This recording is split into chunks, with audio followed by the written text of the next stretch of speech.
Welcome everyone to the showdown between the Vampire Coast, who shall be led by Aranessa Assault Spike, going to be giving that sweet bonus first large with her Kraken's Bane to some depth card as well as Morgul's. And today, guys, we face off against Bretonnia in a trio of heroes. It's going to be the Fey-Enchantress, Gotrek, as well as Felix, so very excited to see those guys in action. Now, as far as my build goes, yeah, there's a couple cool units here and there, some things we should probably talk about, but the main focal point of this build is going to be the dreaded Queen Bess. So I actually think Queen Bess is really good against Bretonnia. Oh, look at this guy. He's quite happy and melancholy, just looking up in the sky, pondering his life here.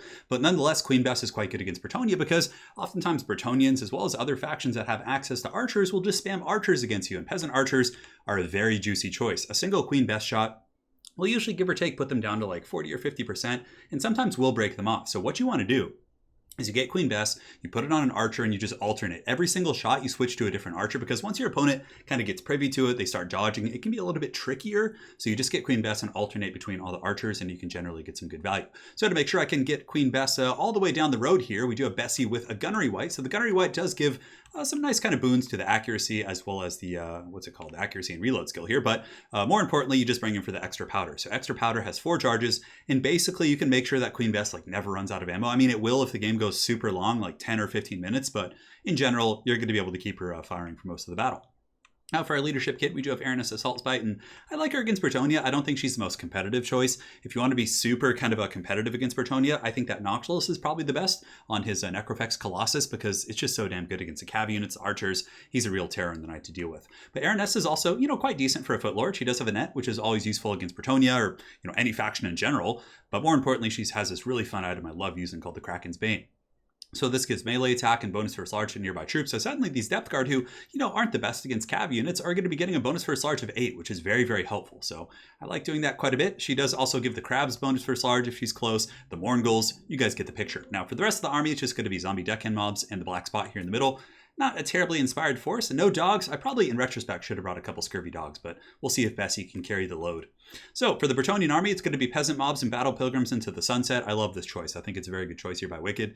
Battle pilgrims are a great infantry unit. They beat down the front line of the Vampire Coast. They have good leadership. They have shields.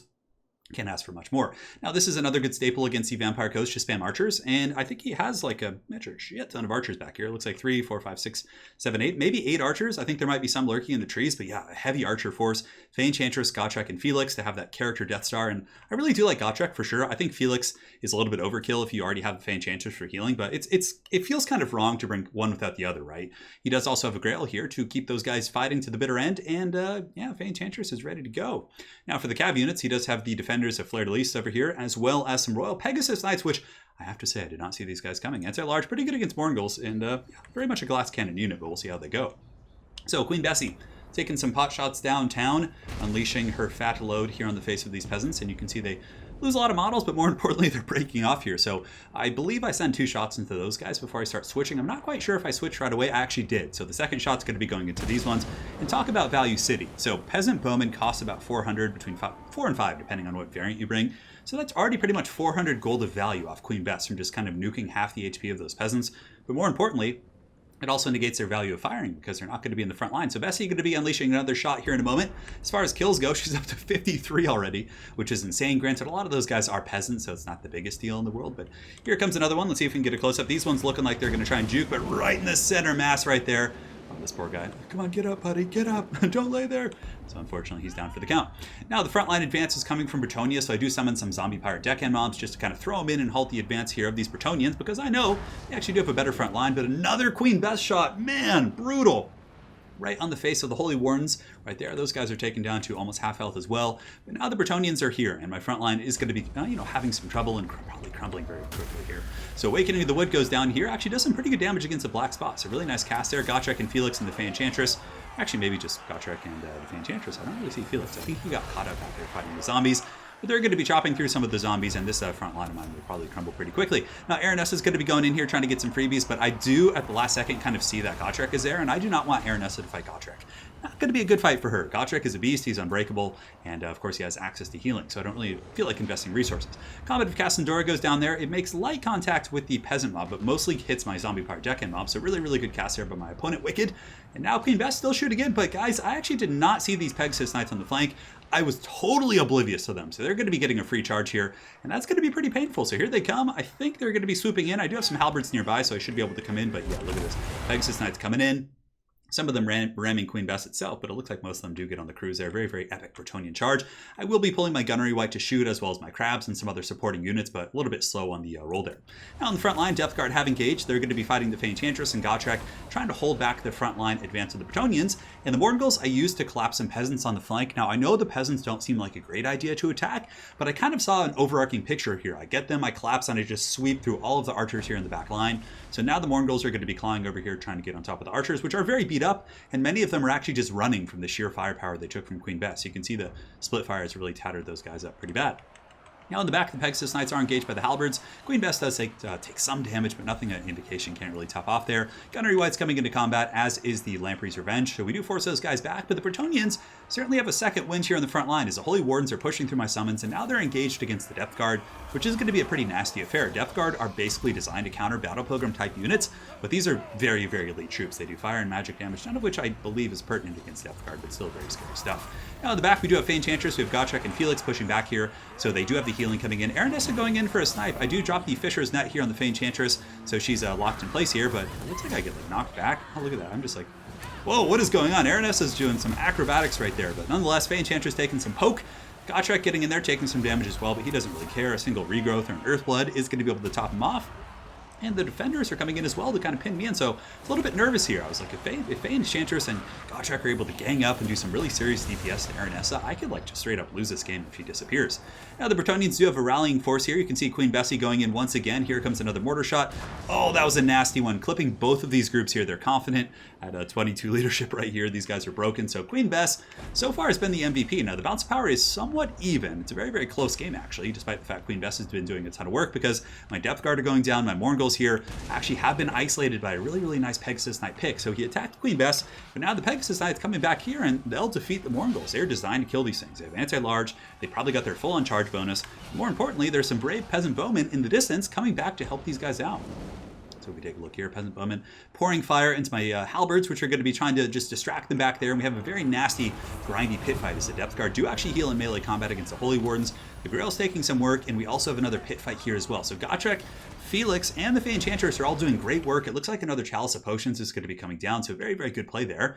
But nonetheless, I see an opportunity. Felix Jaeger here is out on the periphery of the flank, so he's a little bit isolated. So Aranessa, not wanting to fight Gotrek, is going to be going for the weaker link here. So the Vampire Fleet Captain is going to be attacking Felix using the taunt ability in just a moment, and Aranessa Assault Spite's going to be coming in. And yeah, she's not like a a character duelist per se, but her stats are just so good as is. I mean, 60 and 84. She's going to be able to put some serious hurt on Felix. So Felix is getting kind of poked on by these two characters, and Gotrek's trying to push through the crabs. You can see him kind of in the middle of those guys right there, but it looks like Felix is in a kind of an outnumbered situation here, getting absolutely backhanded there by Aranessa, quite literally.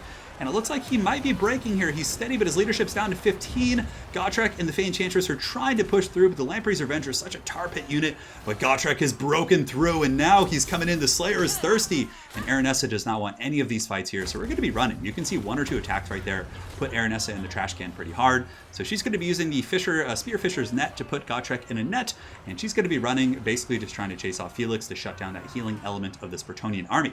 So if we look at the back, the Queen Bess is still shooting 267 kills, still going strong. So whenever archers come back or anything rallies, I'm just trying to target them. Here comes a shot right on top of these knights. Is it going to make contact? No, it looks like the defenders of Fleur-de-Lis are able to just barely dodge that brutal stuff. So it looks like maybe another bombardment going down. No, it's actually enhanced ballistics and more powder. So we're going to be continuing to shoot at those peasant bowmen, because if these guys come back, that's like a huge game changer. Look how much ammunition there is here amongst these peasants. It's a serious threat to my army. Now, as far as the pit fight goes, the Aranessa is going to be falling back towards Queen Bess, where I have some halberd reinforcements just trying to get away from Gotrek, as well as the Enchantress. And unfortunately, I couldn't chase away Felix because the Pegasus Knights came back in and forced me to kind of fall back a little bit. Pegasus Knights jumping into combat here, trying to shut down Queen Bess, realizing that this thing is just destroying the archers in the back. Granted, Aranessa was able to get back here on her mighty peg leg. We also have a ton of halberds here who are going to be getting an additional bonus for a large of 8 from the Kraken's Bane item. So Pegasus Knights there are forced back. They're wavering. They are also hornswoggled. They're actually taunted here. And we do also have the Gunnery Wight here dropping some heavy armor-piercing pot shots. And that's also what's really nice about the Gunnery Wight. He has really good AP musket shots. They're able to do a lot of damage against these armored cav units on boards and things like that. So some peasant mobs are going to be coming back in here, and Gotrek, a really nice boon here in this army, is actually able to chop down typically a unit that's very tough, if not impossible, for Bretonnia to kill in the form of these crabs. They are able to take out the Crab Master, and it looks like the Krabby Patty is going to be going quietly into the night. So now we have the peasant mobs and the knights coming in for a secondary fight, going to be surging towards Queen Bess. Queen Bess up to 302 kills. Dropping another huge shot here on the archers. And the archers were adequately forced back by the Morngulls, but again, had it just been the Morngulls, Wicked did a very good job kind of clearing these guys off, or clearing my Morngulls off using his Pegasus Knights, but Queen Bess has been an absolute ace here. So Aranessa is going to be going in for the fight with Felix. Felix has 529, and neither of us make contact, so it looks like the melee defense holds up, but suddenly the Holy Wardens peel off from that fight, and oh man, Felix was just punching her right in the dome piece. Aranessa is going to be falling back. It is a losing fight as I see Gotrek, I see the Fey Enchantress coming. I'm like, nope, I am going to nope so hard out of that situation. Bessy's going to be falling back a little bit, trying to get behind the halberds, and my other group of halberds is going to be coming in to help. And it looks like some peasant archers are back online shooting in there, and I'm telling you, that's all it takes to kind of poke down Aranessa a little bit. Could be something that could decide the game there. Kind of looks like she's like sinking into the earth here. No, that's just actually her dual peg legs just looking ridiculous. Now here we're going to be forming a bastion, so the brave zombies holding against a Bretonnian charge. The Vampire Fleet Admiral is going to be jumping in, and we see that Felix Jaeger is a little bit overextended here, so we drop a taunt, and the Vampire Fleet Admiral, of course being a vampiric character, much like in Warhammer Fantasy Tabletop, vampires are pretty strong in general. So the caster vampire is going to be jumping in, and it looks like Felix overextended a little bit behind this high elf pottery here. It's going to be getting taken out by the Vampire Fleet Admiral there, Captain. Huge catch right there. Now, as far as the Queen Bessy, she's still fighting. There's a lot of halberds going. There's a Gunnery White as well, and the Gunnery White has decent stats, 34, 34, 38, and he actually has 500 weapon strength. That's insane. I didn't know the Gunnery White had that much weapon strength. I guess it's from All Hands Hoy. Okay, so it's a little bit less. It's probably somewhere like closer to 400, which is still pretty good. Now he's going to be fighting. There are a fair amount of Bretonnian halberds coming in. Fey Enchantress, of course, with that Mortis Engine effect, is getting some steady value against the hordes of zombies, but it's looking a little bit tough as Queen Bessy is going to be aiming her sights via guard mode. So, bit of a tip, guys. If your artillery piece is being attacked, for example, and it's not shooting, if you put it in guard mode and then give it the order to shoot something, it'll actually then shoot. So you can see Bessy going to be shooting in combat here. And these brave peasants of Bretonnia just starving and hungry, and just getting blown up by Queen Bess. Definitely not fun for them. So they're going to be breaking. And now as far as what we have left, we have Gotrek and the Fey Enchantress, but Fey Enchantress is in the danger zone. I do come in with the Vampire Fleet Captain once again, trying to goon out the Fey Enchantress, just leaving Gotrek to just be swarmed by a bunch of zombies, which obviously would be a pretty good situation for me. And it looks like taunt going down on Gotrek once again. Fey Enchantress pretty darn close to breaking. Just a really close game here. But it looks like the Zombie Nation, if we can break the Fey Enchantress, I think that's going to be it. And I don't think there's anything else around the map that's really coming back. And Fey Enchantress is steady. It looks like Army Losses is going to be kicking in for her. She's taking more and more damage. But alas, we do, of course, have Gotrek, who is going to be finally meeting his doom here at the hands of Aranessa's Salt Spite and the Zombie Park Deccan mobs. But in all reality, Gotrek will be fine. He'll escape. He'll survive. He'll get hit on the head, and he'll wake up somewhere. That's just how Gotrek works. So here you can see Fey Enchantress is going to be getting pushed off, and here we have Gotrek fighting to the bitter end against some crumbling zombies, but I do have two heroic characters who are actually decent combatants, so we should be able to actually finish them off there. So well played to Wicked. It was an extremely close game, honestly, and could have gone either way. Queen Bess just did so much work. Wicked was actually mentioning after the game, he's like, I should have brought like some sort of a bolt ability, like not a piercing bolt per se, but even from Lord of Heavens or Euron and Thunderbolt, something that could have nuked Queen Bess. And had he been able to nuke Queen Bess with something like that, he would have just straight up won. I don't think I would have had a chance. But yeah, it was a really good game. Good showcase of Aranessa, what she can do with her nets and giving anti-large to units. And I think she's a pretty good choice. Like, I don't think she's as competitive as Noctilus, but I don't think she's bad either. I think her nets and her bonus versus large is very pertinent against Bretonnia. And the rest of the build is very much just centered around Queen Bessy. If you guys want a more safe and stable build against Bretonnia, I would recommend bringing a Necrofex Colossus. It's just so damn good. But nonetheless, Queen Bess is also quite good if you're able to protect it. And for his build, I think it was really solid. We both discussed after the game, I think the one thing that he could cut in this army would probably be Felix. And keep Gotrek. I think Gotrek is very good against some of the monsters that Coast can bring, like the crabs and the Necrofex Colossus, but just cut Felix and then get a couple more units here and there. Maybe some other cav units or just something to put more pressure. And from there, I think he would have been in really good shape. But he played well. It was a really good game. So hopefully you guys enjoyed this Vampire Coast versus Bretonnian showdown. And guys, we'll be back with more content soon. Thank you so much for watching, and we'll see you guys on the other side. Take care.